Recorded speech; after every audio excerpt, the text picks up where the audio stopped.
ఎవ్వరూ నశించుట నాకు ఇష్టము లేదు. మనం సాధారణంగా మనం ఏ విధంగా ఆలోచిస్తామంటే, దుర్మార్గులు చచ్చిపోతే బాగుండును అని అనుకునే పరిస్థితులు వస్తాయి.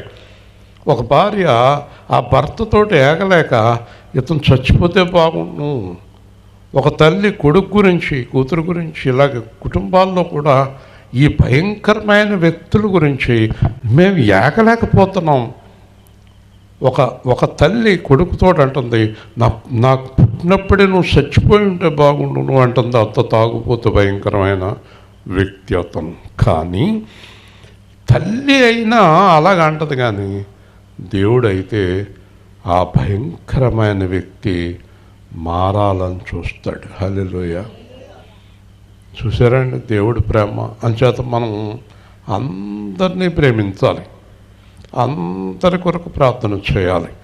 ఎంత భయంకరమైన వ్యక్తి అయినా నాశనం అయిపోవాలని కోరుకోకూడదు. దేవుని స్తోత్రం. ఏమని కోరుకోవాలి? బాగుండాలి, మారాలి. అబ్బే ఇంకా కష్టమండి అంటది ఈవిడికి ఏం కష్టం వచ్చిందో. కష్టపడేది ఆయన అక్కడ. దేవుని స్తోత్రం.